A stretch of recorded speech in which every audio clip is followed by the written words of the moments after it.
Hey guys, so I had to work today at the factory, even though it was Tuesday and that's my day off. And this is what I'm greeted to when I go down there. This is what I have to fucking deal with.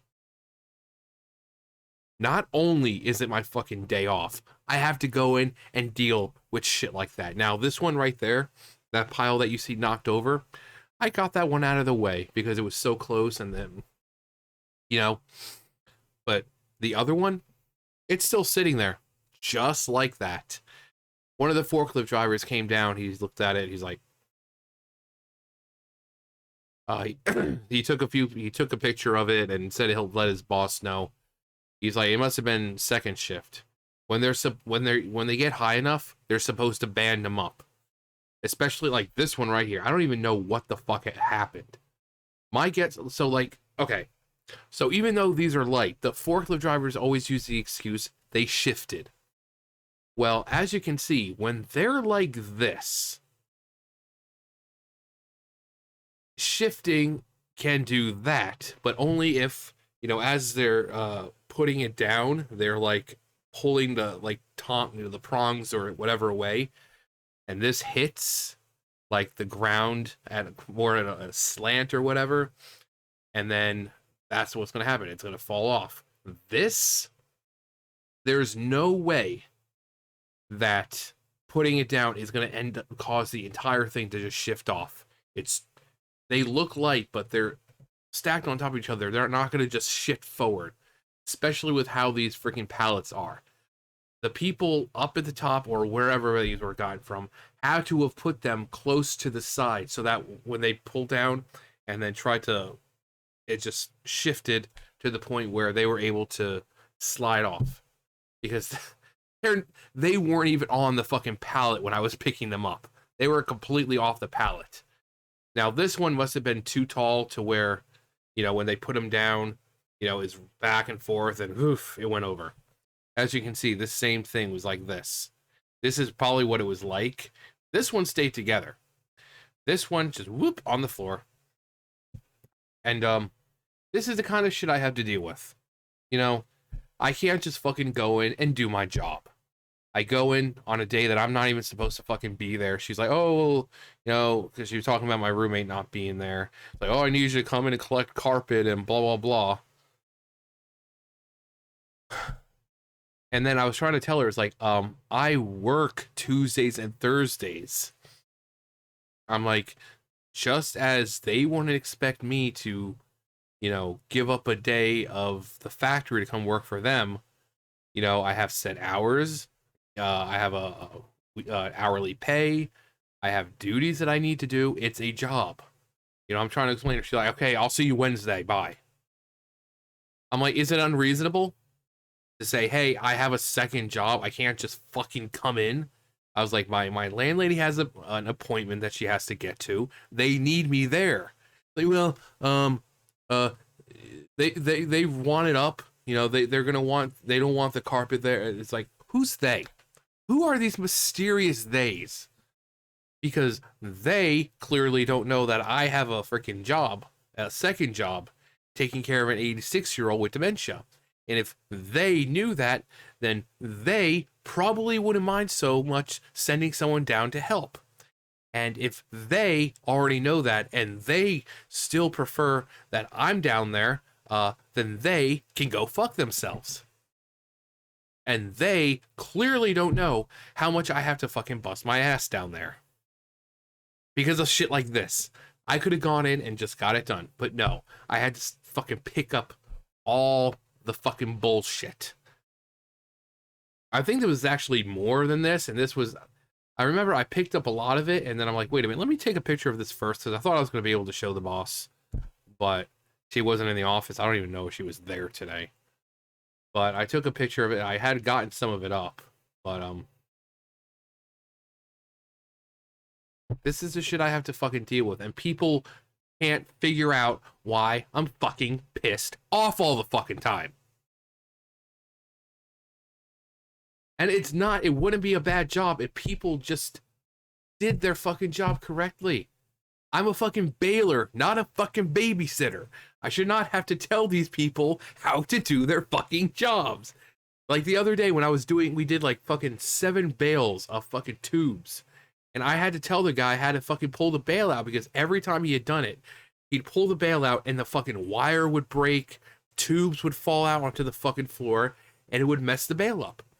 And I told him, I was like, when you grip it, you have to go all the way as far as possible as you can, grip it, lift the bale up a little bit, and then you can pull it out safely and not have any drippage of tubes. And what do you know? He listened to what I said, and it came out just fine. I'm a fucking baler, not a babysitter. I should have to just go down there, do my job as a baler, not have to fucking worry about this shit, not have to worry about picking up after other people. This is my job. This is my fucking job. So I'm working tomorrow. I'm off Thursday. I'm off Friday because I flat out told my boss, I'm like, I'm not coming in until Monday. You know, I'm only allowed to work 3 days. I'm coming in Monday. So working tomorrow. I'm not really off Thursday because obviously I take care of June on Thursday. Friday I'm off. I'm working fucking Saturday.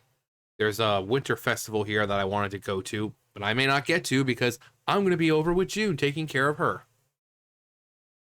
So, but yeah.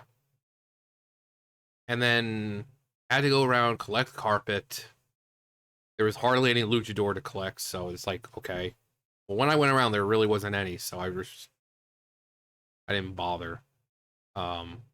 Plastic, I didn't have a chance because I told her yesterday, I'm like, I'm gone by 11. Like, no ifs, ands, or buts. I'm gone by 11. You know, I'm supposed to be over at my landlady's house right now at the farm taking care of June, but no. They had to change things up so that way I could get to fucking work today because you were making it seem like it's my fault that I couldn't show up. I keep telling her, we need someone down there. I said Tuesdays and Thursdays, we need someone down there. So in situations like this, where she doesn't have anyone, she doesn't have to worry about it because she'll have someone else. My roommate needs to stay up because, like, she keeps hurting herself and she can't do as much. Susan is the housekeeper. She's always fucking gone. So we need someone down there, and also probably someone like when I was there the last time, like a couple years ago, the guy named Richard. He was down there. He was over with the other baler. He would cut the tubes. He would bale them. We need someone like that. Someone who cuts the tubes and bales them instead of cutting 30 fucking boxes and just leaving them there.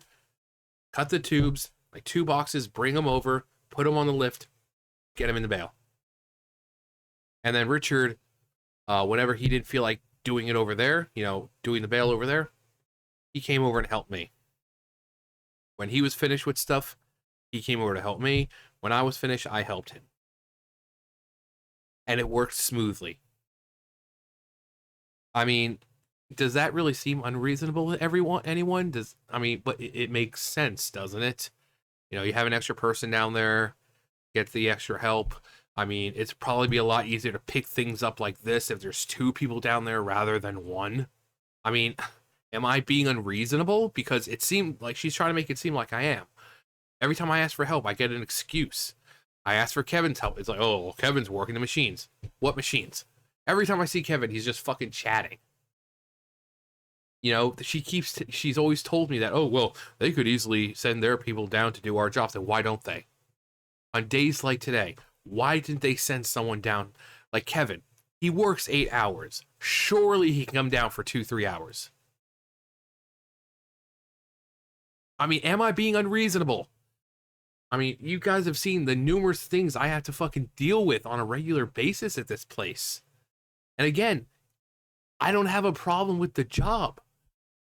But when it's shit like this, pallets that are broken, that I have to try fucking literally drag because I'm not allowed to use certain machines. My job should be as easy as pulling stuff over to the fucking baler and putting it in. I should not have to do all this extra fucking bullshit. Again, I'm not a fucking babysitter. I shouldn't have to tell 40, 50-year-old people how to do their fucking jobs. Again, am I being unreasonable to want to just go in and do my job correctly and not have to worry about all this excess fucking bullshit? Is it wrong of me to I have a second job? To tell her that, hey, I can't come in because I take care of a 86-year-old with dementia? Am I in the wrong here? Because she made it seem like I was. Like I said, she was like, I'll see you on Wednesday then. And of course, I freaking gave in because I don't feel like being fired. I don't feel like getting in trouble, despite the fact that Tuesdays and Thursdays are my days off here. My days off. I'm not obligated to fucking come in.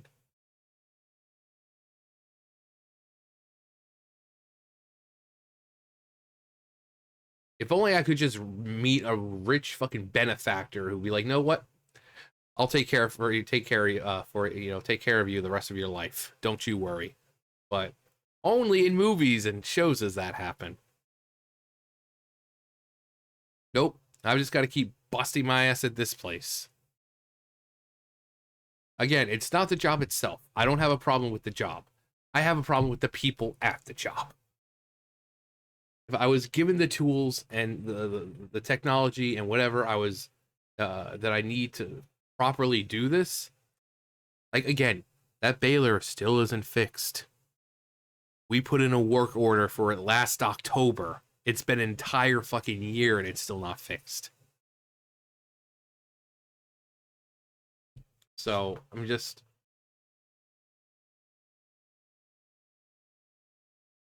I don't think I'm being unreasonable to say, hey, we need some extra help down here. But that's what I did today. I spent my day here from about 8 o'clock to 11, and then I took care of June till 4 o'clock. So, not only am I physically drained, I'm mentally drained, and then I go back here tomorrow. So,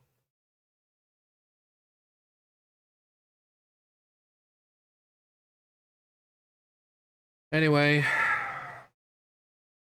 that's it for me. You guys know the drill. I'll see you guys later. Bye, guys.